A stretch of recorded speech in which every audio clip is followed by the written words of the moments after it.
He thought he was buying a broken house for only $300, but what he found inside changed everything. Watch till the end, and don't forget to like, subscribe, and tell us in the comments where you're watching from.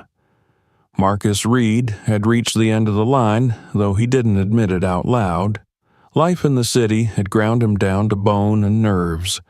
Months of overdue rent, jobs that paid too little and demanded too much, and nights where the roar of sirens felt like someone shaking him awake every hour just to remind him he wasn't free. He had thought he could hold on longer, that something might turn around. But when his last steady paycheck dried up and the landlord began sliding notices under his door, Marcus realized the city had already spit him out. The listing had looked like a cruel joke. House for sale, $300. Sold as is. Outskirts of Millhaven County. There had been only one photo attached, blurry and sun-bleached, showing a sagging shack with chipped paint and a leaning fence. The kind of place no one wanted. He clicked past it, then clicked back again. $300. That was less than a month's rent for the hole he currently lived in, less than he owed on his credit card bill. It was absurd, probably a scam, maybe even a trap. But when you're broke, when you're tired in your bones, the absurd can look like salvation. At the county office, the clerk didn't laugh when Marcus asked. Instead, she slid a thin folder across the desk. Tax delinquent, seized by the county, available through a quick sale if he could bring cash. He'd have to sign away any right to inspections or guarantees, but the deed would be his. Marcus swallowed hard. He had exactly $540 left after pawning most of what he owned. He signed. 2 bus rides and a long walk later, Marcus stood in front of what was now legally his house. It sat at the very edge of a gravel road where the trees began to thicken and blot out the horizon. The paint had peeled until the boards looked like exposed ribs. The roof sagged like a tired back, and weeds curled through the gaps in the fence. No curtains in the windows, no sound of life inside. The town he'd passed through to get here hadn't been much more comforting. A shuttered diner, a hardware store still holding on, a thrift shop with a faded open sign. The people had looked at him sideways when he asked for directions to his new address. A few stiffened, a few turned away. 2 older men sitting on a bench fell quiet and muttered as he passed. The reaction had been too sharp for such an ordinary house. Marcus had learned enough about small towns to know not to ask why. Still, as he dragged his duffel bag up the path and pushed the crooked gate open, a strange feeling stirred in him. The house was pathetic, but it was his. No landlord, no rent due, no neighbor shouting through thin walls. For $300, he had bought silence. The door opened with a groan. Dust rolled out like a sigh. The living room was a box of faded wallpaper and warped floorboards, the kind of place where sunlight only managed to crawl halfway in. The kitchen smelled of rust, its sink stained and its cabinets swollen with damp. The bedroom sloped so sharply at the ceiling that he'd have to duck if he stood at the far wall. Marcus dropped his bag and sat on the floor. He closed his eyes. The silence pressed in. Dense, unfamiliar. It wasn't the dead silence of an abandoned building, but something heavier, like the air had been waiting. He told himself he was imagining it. He was simply used to city noise. Still, his skin prickled. That first night he ate gas station sandwiches and sat with a flashlight since the old wiring only sputtered weakly. The floor groaned under his steps as though remembering other feet. The wind pushed through cracks in the window frames, brushing against him like cold fingers.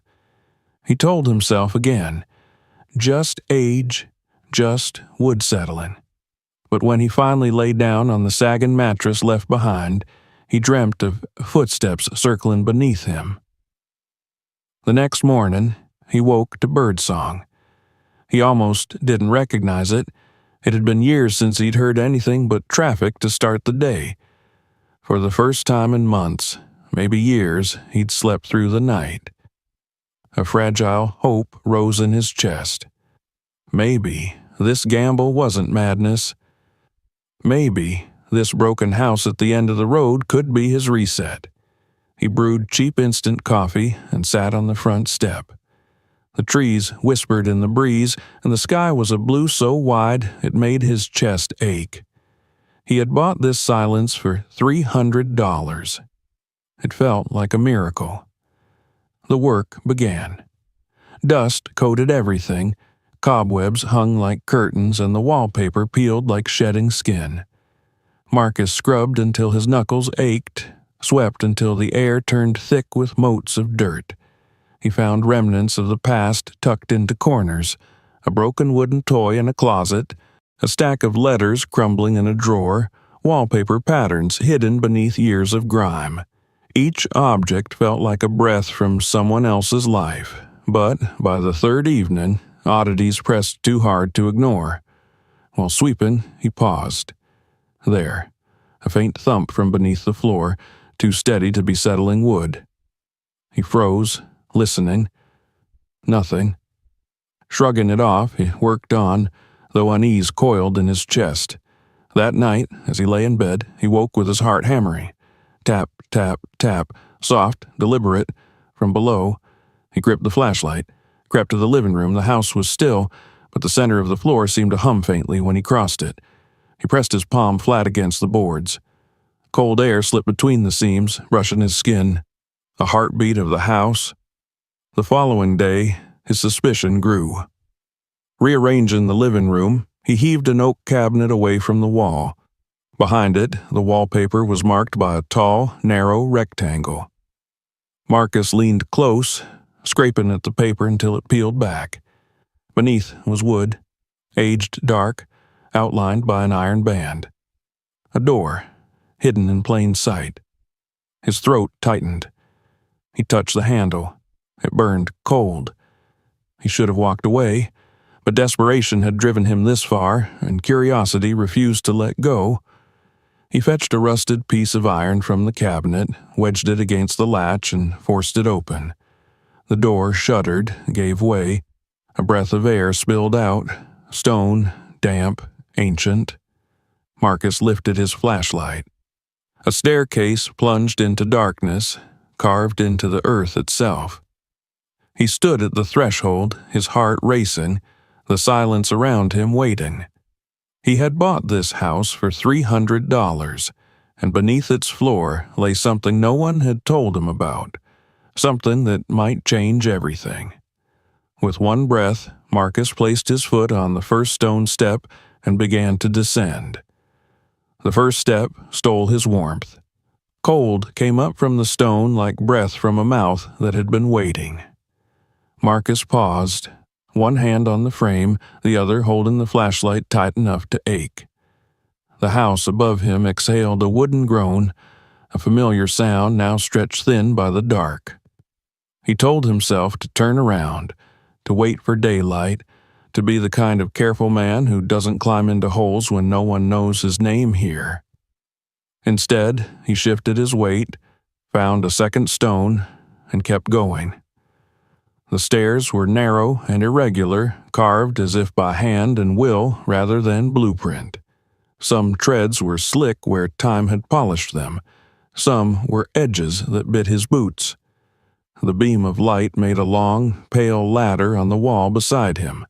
Along it, he saw old timbers thrust horizontally into packed earth, braces that had swollen and split, rings of iron driven through them like anchors. Moisture traced thin veins down the dirt, catching on nail heads, beating on splinters. Every sound he made was louder than it should have been. The brush of jacket against wall, the click of his tongue when he breathed through his mouth, the hollow knock when he tested a tread with caution before trusting it with his weight. Halfway down, the air changed. Wetter, older, threaded with a smell almost metallic. He stopped and killed the light. Darkness clapped shut, complete and immediate, the kind that erases the line where your hand ends and the world begins. He stood in it for the count of 5, listening, tasting the dark, feeling for the house above in his bones. He found only the low thrum of his own pulse and, beneath it, a steadier quiet. He thumbed the light on again and kept descending, shoulders turned a little sideways to fit.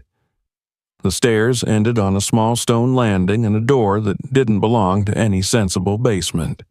It was wide and thick, cross-banded with iron that had bloomed into furred orange over the years.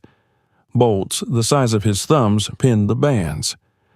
The wood wore scars in long, pale arcs, as if something heavy had been shifted against it many times. He pressed his ear to it. The wood was so cold it stung his cartilage. Nothing moved on the other side. He tried the iron ring. It stuck. He pulled harder, bracing one foot on the bottom step. The door answered with a low animal noise, the complaint of long-sleeping hinges, and then the seam brightened with his light, widening until the door swung inward, slow and heavy as a vault lid. His beam hit shelves cut straight into stone. It slid across tables under sheets of dust. It caught the curved belly of a greened glass jar, the dull wink of something metallic inside. The pale slant of stacked paper collapsed into itself at the edges. The room was bigger than he could read in one sweep, deeper than the footprint of the house above, deeper even than what his fear had prepared him for. He didn't step through the door. Not at first. He stood on the landing and let the room rise toward him, the smell of damp paper, old leather, cold iron, and a trace of ash that seemed to live in the mortar itself. When he finally crossed the threshold, his soles made small dry sounds on grit. The dust in his light moved like a slow storm. "Okay," he said aloud, voice small and careful. "Okay." On his right, shelves. Not bought and installed, but carved out of the wall, their lips reinforced with timber. On his left, low tables and benches in a haphazard field. Some whole, some listing, one broken-backed with a leg propped on a stack of stones. In the center, 2 chests like squat coffins, iron-strapped twins with their locks furred to uselessness. Beyond them, deeper shadow pooled where the ceiling stepped down, and the floor seemed to pitch a few inches lower, as if the room had been dug in seasons, the earth removed in want and necessity rather than in a single plan. He went to the right because shelves mean order. The first row held books. Not the uniform spines of a library, but a patchwork. Leather dark as coffee, vellum the color of old teeth, coarse cloth whose dyes had leached down in pale tears. When he drew a volume forward with both hands, the cover sighed. A whisper of adhesion letting go, a soft chafe where grit had settled between neighbors. The spine had once been gilded, flecks of gold still nested in the impressed title, most of it rubbed illegible. He set the book on a table and opened it in the middle. Pages, browned but intact, lifted like thin leaves. The script was a hand he didn't know, tight, slanted, precise, the ink gone to a deep umber. He lowered his face. The paper smelled faintly sweet, like straw and dust. Names. A column of them, each with a date in the second column and, in some cases, a mark at the margin. A small cross, a circle, a star. He traced a finger 2 inches above the page, learning the shape of the hand without touching it. On the next leaf, the same. Names and dates, careful as accountancy, stretching backward beyond names he knew from schoolhouse timelines. Ledger, he thought, though for what he didn't yet dare to decide. He closed the book, palms flat to keep it from yawning, and slid it back to its nest.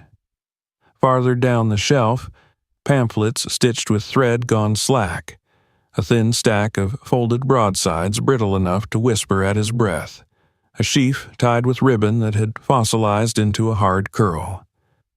He lifted one pamphlet and found English he could read through its archaic spellings.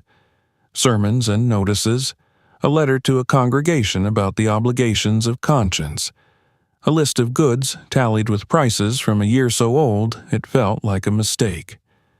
He put it back exactly as he'd found it. Maps waited on the first table.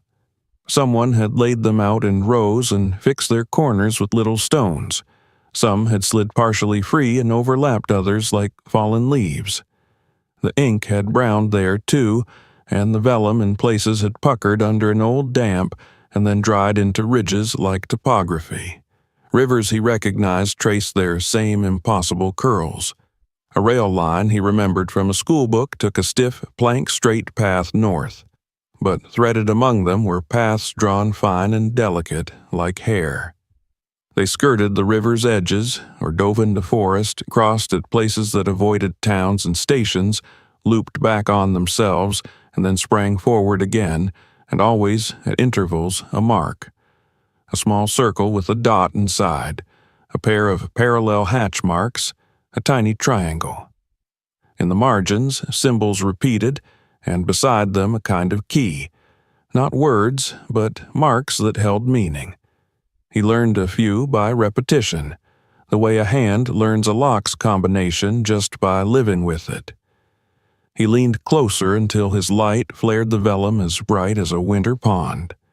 A fingernail note in one corner, small and tight as if squeezed between urgency and fear, said only 3 words he could make out through the blur of age. Made it north. He felt heat rise at the base of his skull. He stood back so quickly the light shivered across the wall. He found money, too, but the kind that felt beside the point. In the greened jar, coins layered like scales, silver and copper worn to soft anonymity, a few stamped with crests he couldn't place. He turned one in the flashlight's glare until a year surfaced and slid away again. He set it down, suddenly unwilling to be the sort of man whose fingers linger on what can be traded. On a second table lay a scatter of things that had been handled into arrangement. Brass candlesticks turned dull with time, a tinder box sleeping in its own charcoal shadow, a small iron key engraved with a whorl that spiraled into itself, a leather-covered book with one corner scorched black to the spine. He laid the back of his knuckles against the leather and felt the slight give where the burn had stiffened the board. He opened it halfway, breath held. Inside, a small script cramped to fit more than a page should hold, the ink in places blown by water into feathers. Between 2 lines, barely visible, a penciled melody, 5 measures of notes rising and falling over empty staves. He shut it, not ready to turn the page that would tell him whose voice he had stolen into. Against the far wall, where his light had not yet settled, a different kind of shelf, not books, but objects.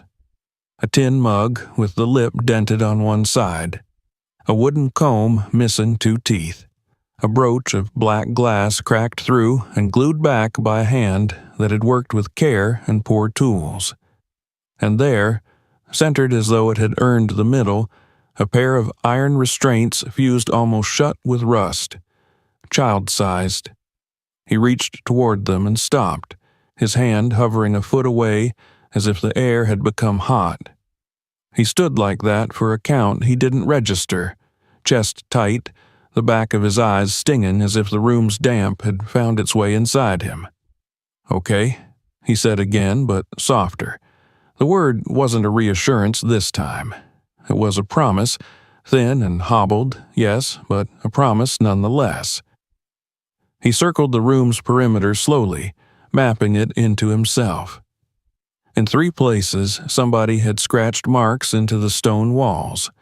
Not pictures, not words as he knew them, but signs that repeated. A spiral inside a circle.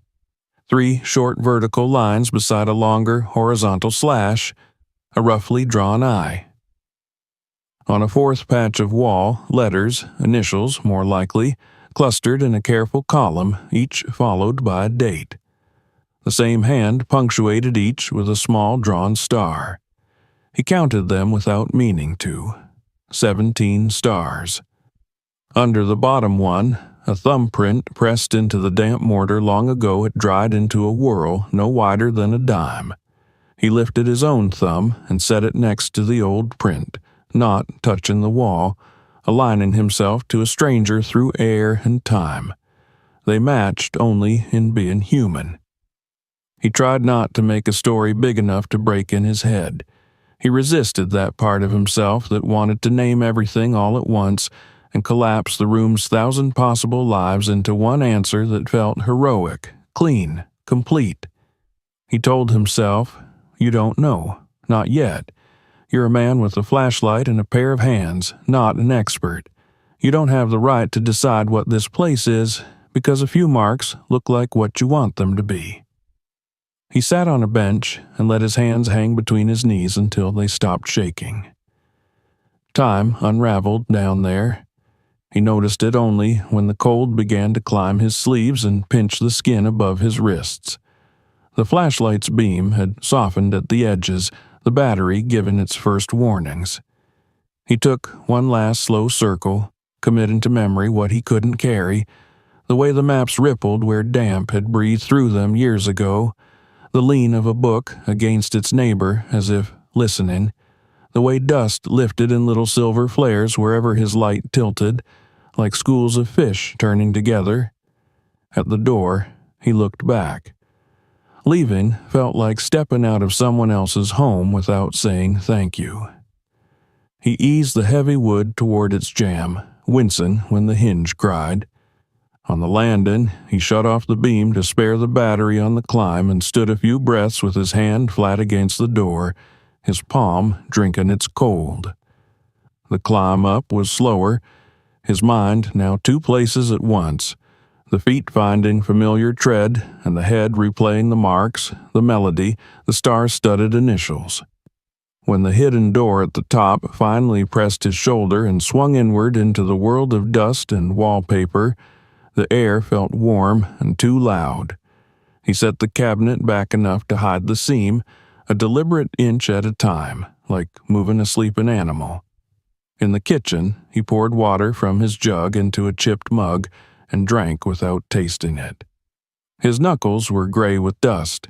When he washed them in the rusted sink, the water ran milk-clouded and then clear.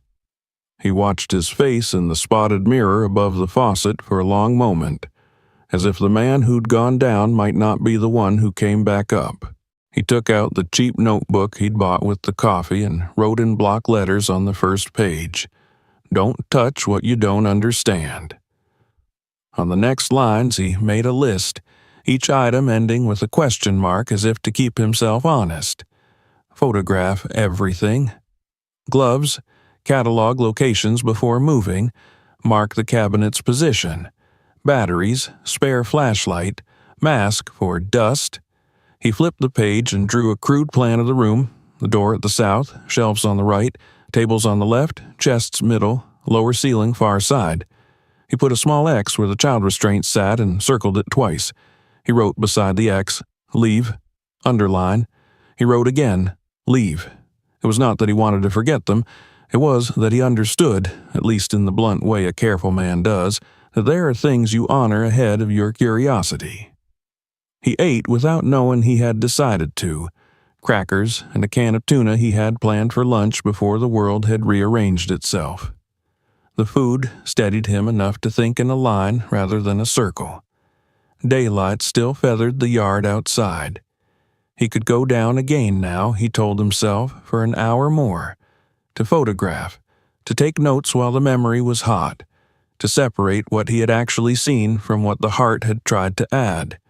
But the image of the fused iron kept rising like a hand from water, and each time it did, the house seemed to lean toward him, waiting to hear what he would choose next. He didn't go back that afternoon. He swept the floor instead. He patched a small gap in the bedroom window with tape and plastic. He walked the fence line and hammered 2 nails into a board that had popped loose. None of it mattered, and all of it did. He needed the ordinary to keep him from mistaking awe for permission. Evening came quick and blue. He locked the front door and then, without thinking, locked the back. He slid a chair under the knob like a nervous cliché and laughed once at himself, a short sound that died close to his teeth. He set his cot in the living room where the walls felt nearer and pulled his jacket over his torso as a second blanket. The house creaked and settled. The floor gave it small, familiar complaints. Beneath it, the room he had found breathed its colder air and held its silence. He slept in fits, waking at small sounds, rising once with the impulse to move the cabinet farther, to stack an impossible barricade against the hidden. He didn't. He made tea from water that tasted of tin and sat on the floor with his back to the wall until his shoulders knew again where they were. When he lay down the second time, he drifted off into a sleep edged with images. A ledger page turning without his hand. Maps shifting faintly, as if wind had found its way underground. A melody penciled between lines that wouldn't resolve. Dawn unharnessed the dark from the corners. Marcus rose with it. He brewed coffee and carried it to the front step, the mug warm against his shaken fingers. The trees wore the pale light like thin cloth. Somewhere, far off, a dog barked. Closer, a crow scolded the morning. The world he could see went on exactly as before. The world beneath his floor had opened into a size he could neither measure nor name. He went back inside and stood in the living room looking at the cabinet. He didn't move it. He placed his palm flat against its back for a breath, feeling the cool of the wood. Then he pulled his hand away and reached for the notebook again. On a fresh page, he wrote a single sentence he could live under. "This matters, and I don't yet know how." He underlined yet twice, put down the pen, and sat there. The house gathered around him like an old coat, the silence not empty, but patient. He would have to choose what to do next. He would have to decide whom to trust, what to touch, what to leave sleeping. But not this minute. For now, the truth was simple enough to hold. There was a room under his feet that had not been made for storage or convenience. It had purpose built into it like grain and wood. It had held names and paths and pain and hope. He had found it. Or it had found him. Either way, the quiet had changed. When the sun cleared the trees and laid a bright stripe across the living room floor, Marcus stood, rolled his shoulders back, and began the smallest work first, labeling the notebook's cover with his name, and, beneath it, today's date. Then he lay the pencil in the spine and set both on the table where he could see them. He took a breath he felt all the way down. He still didn't know what to do, but he knew he wouldn't run. Marcus lasted 3 days before admitting he couldn't carry the secret alone. Every night, since he had pried open the hidden stair, sleep had thinned into jolts and fragments. He would drift, then sit bolt upright, convinced he had heard footsteps pacing below him. The cellar wasn't malevolent, not exactly. It was too solemn for that, but it was insistent. The silence pressed. The weight of those books, those maps, those child-sized shackles, all seemed to demand a witness. On the 4th morning, after hours of circling the kitchen table with his notebook open, he dialed the number of a historian he'd found in the local university's directory. Dr. Henry Lawson, specialist in early American settlements and regional underground networks. Marcus spoke carefully, framing the truth in pieces. Old papers, maps, a room that didn't belong. The man grew very quiet, then asked for the address. By the next day, Lawson was pulling his car to a stop at the crooked fence of Marcus's $300 house. Inside, Marcus shifted the cabinet and pulled open the hidden door. The draft spilled up cold and unmistakable. The historian froze, then whispered a single word, "Extraordinary," before following Marcus down. What happened in the chamber changed everything. Lawson walked like a man in a cathedral. His hands hovered over shelves, His breath quickened at the sight of the maps. He crouched over the ledger, tracing names without touching the pages. He explained fragments, his voice trembling with awe. Dates from the 16th century, seals of governments long gone, symbols tied to secret networks. He spoke of the Underground Railroad, of resistance movements that had left almost no physical trace. His eyes gleamed with reverence, but behind it flickered something else, an intensity Marcus could not quite name. When they finally climbed back into the dim light of the living room, Marcus felt both lighter and burdened. Lighter because someone else finally believed him. Burdened because Lawson's excitement seemed to sharpen into hunger. Over tea at the kitchen table, Lawson scribbled notes furiously. "You must keep it sealed," he urged. "Don't breathe a word. This is history that could rewrite textbooks. Let me bring colleagues when the time is right." Marcus nodded, but unease tugged at him. It didn't take long for the world outside to know. Within a week, Marcus noticed strangers in town. A man he'd never seen lingered too long at the gas station, eyes following him to his truck. 2 women at the grocery store cut off their conversation when he passed, staring at him with curiosity and something sharper. One afternoon, Marcus returned home to find footprints pressed into the soft earth near his fence line, circling his property. Another night, he woke to the faint rattle of his back doorknob, his flashlight beam catching only emptiness when he rushed down. Whispers had spread. Maybe Lawson had shared too much, or maybe gossip simply moved too fast in a small town. Either way, Marcus felt the ground shift beneath him. Offers came first. A man in a pressed suit intercepted him outside the general store, all smiles and handshakes. "I represent private collectors," he said smoothly. "They'd be willing to pay handsomely for old documents. No one need ever know." He slid a business card into Marcus's hand, embossed and glossy. That night, an unsigned letter arrived in his mailbox. "Name your price. We'll take everything off your hands. Cash. Immediate." Marcus tore it up, but his hands shook for an hour afterward. Then the threats followed. One evening, his gate stood splintered, broken as though struck deliberately. Another night, glass shattered in the living room. Someone had hurled a stone through the porch window. Tied to it was a crude note, "Don't be stupid, sell." Marcus read it once, then fed it to the stove flame, the smoke stinging his eyes. Fear sharpened every sound.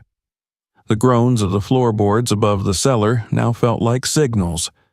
The drafts whispering up from below felt like warnings. Marcus bolted the hidden door with chains, checked every window twice before bed. The house had once been his refuge, his reset. Now it had become a fortress, and he its reluctant guard. But even in fear, one conviction rooted deeper each night. He could not surrender. Those ledgers and maps were more than relics. They were voices of the forgotten, names carved into silence because no one else had carried them forward. To sell them would be to erase those lives all over again. To abandon them would be to betray the trust of whatever hands had hidden them here. One night, sitting at the kitchen table with his notebook spread open, Marcus wept quietly. He wasn't crying for himself, but for the weight of what pressed against him, the knowledge that he was just one man. And yet history had chosen his floorboards as a vault. He thought of his grandmother's stories, of whispered names and roots north, of ancestors who had vanished into gaps of history. Maybe those names in the ledger were theirs. Maybe the cellar was waiting for him all along. The world outside was growing hungrier by the day. Collectors, thieves, strangers, all circling like wolves. But Marcus swore then, through clenched teeth and burning eyes, that he would hold fast. He had stumbled into a legacy larger than his own survival. If the past had chosen him to guard it, then he would protect it, even if the price was higher than he could yet imagine. At dawn, Marcus read his vow back to himself in the margin of the notebook, 3 words pressed hard enough to dent the paper. Hold. Fast. Here. The house was quiet but not empty. The quiet now had shape like a hand laid gently on his shoulder. He rinsed his mug, set it upside down to dry, and accepted the truth that had been pacing the edges of his thoughts since the stone came through the window. Doing nothing was another version of surrender. If he meant what he'd written, he had to turn the secret into a plan. He began with a list titled, "Who Can Be Trusted?" It wasn't long. At the top, he wrote no private buyers. Below that, he wrote the names of institutions that did not exist only to display but to teach. The state museum that ran education programs in rural counties, the university archive with a public read-in room, the Black Heritage Center, 1 county over, that had, according to a local article he'd found, pulled a church out of foreclosure to save the records stored in its basement. He added a 4th line and left it blank for now. The empty space steadied him. It meant he didn't have to know everything on the first try. He called the Heritage Center first. A woman named Miss Hightower answered in a voice that warmed the air between them without softening her questions. He avoided superlatives and money words, and he did not mention Lawson. He spoke instead in inventories and care. Ledgers listing names, maps with symbols that repeated, items that carried pain, a room that was dry but cold, a man who did not want to fail the people who had made it. Miss Hightower listened, then asked for photographs, not of the text, not yet, but of the room, the door, the shelves, the way things sat together. "We need to see your stewardship before we talk about ours," she said.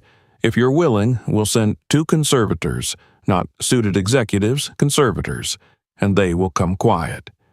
He was willing. That night, he returned to the cellar with new batteries, painter's tape, and a pack of index cards. He did not move anything he didn't have to. He photographed without flash, using a small lamp he set on the floor and moved in careful increments, so the light fell like a tide. On each index card, he wrote a number and laid the card at the edge of a frame. 1, 2, 3, then drew a corresponding square on his notebook plan. When he lifted the lamp to shoot the wall of initials and stars, the light slipped across the stone as though it had been waiting to be seen again. He lowered the lamp and stood in the dim until his breathing matched the room's patience. 2 days later, a compact SUV rolled up to the leaning fence just after sunset. 2 conservators stepped out. 1 young man in field boots, 1 older woman with the watchful stillness of a person who has spent her life around fragile things. They said little. They didn't wear suits. Their gloved hands hovered more than they touched. In the cellar, the older woman exhaled softly when she saw the ledgers and pinched the bridge of her nose as if she had to reset her eyes to fit the room's size. The younger man checked temperature and humidity, grunted approval at the numbers, and showed Marcus how to move his lamp to minimize heat and maximize legibility. They took no pages, no coins, nothing that could be mistaken for a prize. Before they left, they sat with him in the kitchen and drew a rough triangle on a legal pad. Custody, care, community. Any path that keeps all 3 corners in sight is a path we can stand behind, the older woman said. If an offer pulls 1 corner too far, say no. Miss Hightower called the next morning. "First, thank you," she said, skipping small talk. "Second, here's what we propose. Not a sale, a stewardship agreement in 2 parts. Part 1, a long-term loan of items suitable for public education, maps with routes, selected letters with consentable content, copies of ledger pages with personal identifiers masked until we can notify families. These go on display here, close to where they were made, with free admission days and a traveling exhibit for schools and churches. Part 2. Sensitive materials, child restraints, diaries with private grief, anything that requires context and consent, remain under your lock until a black-lead archive with proper resources accepts them under a restricted access covenant. We'll help write a contract that makes every transfer reversible and public. No back rooms, no silent donors, no disappearing. Marcus listened for the catch. He heard none. "What do you want in return?" he asked anyway. "A chair with your name on it at the table where decisions are made," she said, "and a second chair for a local elder, not a politician. 2 voices to say, 'not like that,' when necessary. Also, document reproduction rights for education only. No gift shop trinkets. And a paid internship line for county students each summer. We raise most of the money. You keep your soul." He leaned against the counter and let the relief make his knees unsteady. "Yes," he said, surprised at the steadiness of his own voice, "on one condition. The contract has teeth. If any corner of your triangle gets yanked, we pull the loan and bring it home." "Agreed," she said without pause. "We'll put the teeth in writing." Lawyers came next, but not the kind who steamroll. The museum's counsel sent a draft that read like plain English most of the time, with a few boulders of legalese at the boundaries where teeth were needed. Phrases like community advisory board, consent protocols, reversion triggers, and no conveyance of title held the contract together. Marcus's stomach knotted at the lines about insurance and liability until a pro bono lawyer from the university clinic, recommended by the conservators, walked him through the worst-case scenarios and showed him where the teeth would bite before any harm could become permanent. They set a timetable that favored care over display. The first months were for stabilization. Climate control units installed under the living room's joists, inert sleeves and boxes delivered, opened, and explained. A schedule of short, regular visits to check for mold bloom and pests, a blackout curtain to hang behind the cabinet when the door would be opened. Marcus learned the feel of nitrile gloves on his skin and the right pressure to turn a page that didn't want to turn. He learned that a camera stand could become a kindness when his hands began to tremble. He learned where to stop. The conservators drew a pencil line on their own calendar and called it good enough for now. Word still traveled, but it changed shape as it moved. The man in the pressed suit came back exactly once and left with nothing but the flat edge of a door in his face. The unsigned letters dwindled. The deputy's second visit came with a different tone. He stood in the kitchen and asked quiet questions about the exhibit as if rehearsing them to repeat to his kids. The noise drew a different kind of attention, too. Teachers who wanted field trips that didn't flatten history into dates. Pastors who wanted context for the names their congregants carried. Elders who wanted to look and then to say. Marcus opened the door to them by appointment, never more than a few at a time, and always with rules that held. No touching, no photos in the cellar, questions welcome, names spoken with care. The first loan left the house just after Thanksgiving, boxed and logged under a chain of custody form that named every hand it passed through. He watched the van's taillights disappear at the curve and felt an unexpected ache, as if he'd cut a cord he hadn't known tethered him. He went back inside and laid his palm against the cabinet. "It's not leaving," he whispered into the grain. "It's going to work." The exhibit opened without fanfare in January, a winter morning when the roads were clear and the sky wore that flat daylight that makes everything look precise. The title was plain: Lines of Light, Roots and Names. Beneath it, smaller, on loan from the Reed Collection, Millhaven County, no donors listed, no brass plaques, just a room arranged for breath. Maps spaced so a small class could gather around one, reproductions at hand that children could touch, excerpts on the wall large enough to read without bowing. The first visitors were fourth graders from two schools that usually competed on the ball field and ignored one another off it. They stood shoulder to shoulder, tracing lines with their eyes, while a guide, local, not imported, explained that the symbols in the margins were the closest thing some people ever had to a map. A small girl pressed her forehead to the glass over a ledger copy where the words "Made it North" ran like a thin seam of light down the right column. An older woman, there on her own, stood a long time in front of the wall of initials and then spoke, not to anyone in particular, but to air that had earned the right to hold it. Now we can call them by name. Money followed, but not the kind that made the room smell like a deal. Grants came earmarked for preservation. A regional foundation offered funds for climate control and security. A national humanities program backed a traveling trunk of reproductions and lesson plans.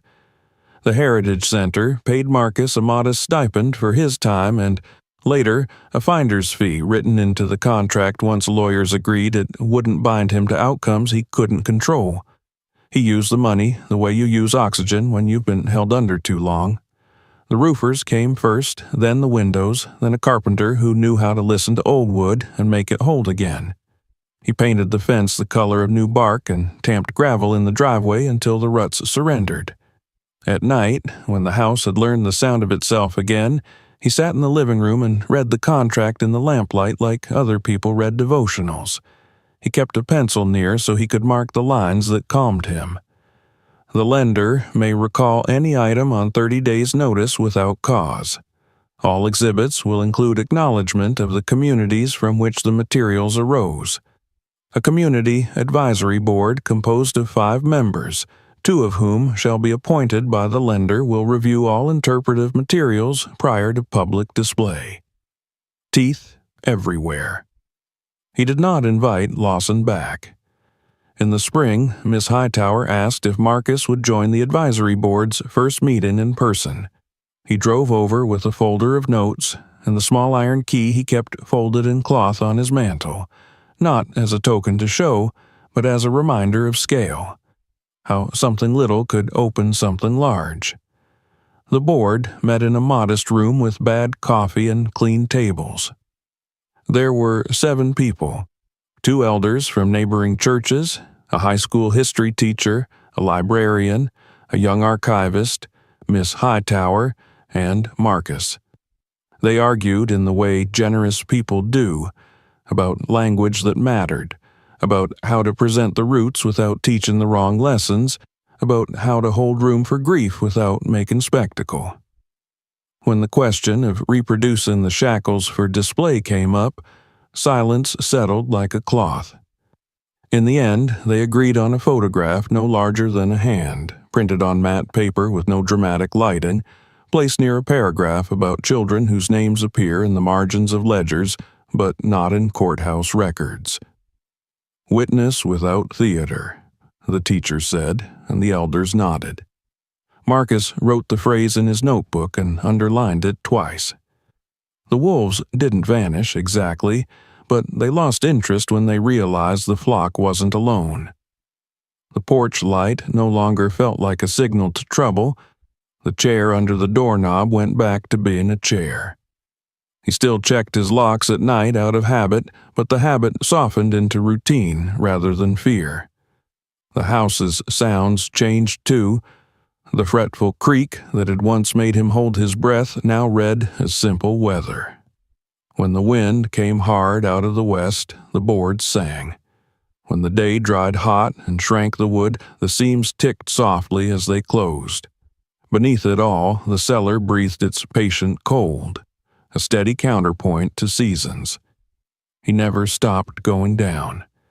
He went less often alone and more often with purpose, to prepare a set of ledger pages for digitization under the archivist's direction, to copy a map into his notebook for a talk he'd agreed to give at the library, to sit sometimes without a list and listen for the room's particular silence, the one that wasn't emptiness but accompaniment. He learned to narrate that silence for visitors without drowning it in words. "Some of what's down here will never be public," he'd say, the lamp low, the walls close. "That's not secrecy. That's care. We're waiting until the right table is built to set it on." On a warm night in June, he hosted the first community circle on his rebuilt porch. 15 folding chairs, lemonade sweating in a glass pitcher. The topic was simple and large. What do we do with names? People spoke of their own families, of stories told and untold, of a grandmother who had never learned to read but could sing a whole county's worth of roads, of a great-uncle who disappeared and was found again in a thin note beside a date in a church ledger 2 states away. Marcus didn't speak until the end. When he did, he kept to what the house had taught him. "I used to think finding meant owning," he said. "Then I thought finding meant protecting. Now I think finding means belonging to, not the other way around." Summer slipped toward school days. The traveling trunks went out to classrooms with laminated maps and soft pencils and questions at the back that did not ask for right answers so much as careful ones. Marcus spent a Saturday in a gymnasium talking to 8 teachers who wanted units that didn't end in tidy triumph. He showed them how to follow a single name across 3 pages and let uncertainty do its teaching. He pointed to the thin penciled melody in the burned diary and said, "I can't read music, but I know it means someone had a song when the page was made." He watched their faces shift from lesson plans to listening. By the time the first autumn frost sketched the grass silver, the house had returned his breath to him. The repairs held. The fence stood at attention. A small brass plate beside the front step, not ostentatious, just a marker, read, "Reed House. Stewardship in partnership with the Millhaven Heritage Center." Visitors sometimes took a photo of the plate and then politely put their phones away when he reminded them no pictures were allowed below. They asked who Reed was. He would smile and say, "Just the man who found a door." On an evening when the air smelled of oak leaves and cool earth, Marcus carried a single folding chair down the stairs and set it by the table where the ledger lay open to the page that had changed his understanding of treasure. He didn't touch the book. He didn't even lean close. He only sat, hands on his knees, and looked where the words made it, North stitched the margin with steady patience. He thought of the triangle on the legal pad, custody, care, community, and saw it made real. A room under his floor, a room in a museum, a room in a school gym, a room on his porch. Corners held, lines taut, weight distributed so nothing split.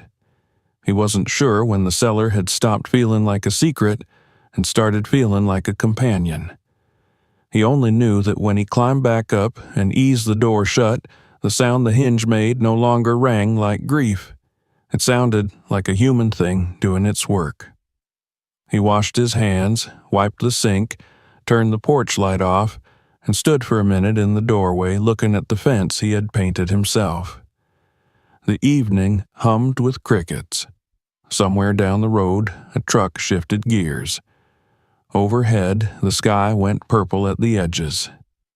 He thought of the first night he'd slept here, of the way the house had pressed its silence against him like a test. He thought of the stone thrown through the window, the business card, the threats that had tried to rename the cellar as loot. He thought of Miss Hightower's triangle and the elder's quiet nods and the little girl's forehead against the glass. He thought of the names. People sometimes asked him what the find was worth, now that the papers had been authenticated and insured and exhibited. He had learned how to answer without flinching. Enough to fix the roof, he'd say. Enough to fund internships, enough to pay for good sleeves and a better dehumidifier. But the part that matters doesn't convert. It circulates. If they pressed, he pointed them towards the ledger copy and let them count the entries that ended in a small star. Inside, He lifted the notebook that had begun as a place to corral a frightened mind and had become a record of a life. On the newest page, he wrote 3 lines, simple enough to live under. We did not keep it. We did not sell it. We joined it. He capped the pen, set the notebook down, and let the house settle around him. The $300 he had handed across a county desk felt, now, like the cheapest price he had ever paid for anything that mattered. He had come here to disappear. Instead, the floor had opened and given him a place to stand. What started with a $300 house turned into a story he could never forget. If this video moved you, hit like, subscribe, and share it with friends. And tell us in the comments what you think should happen next.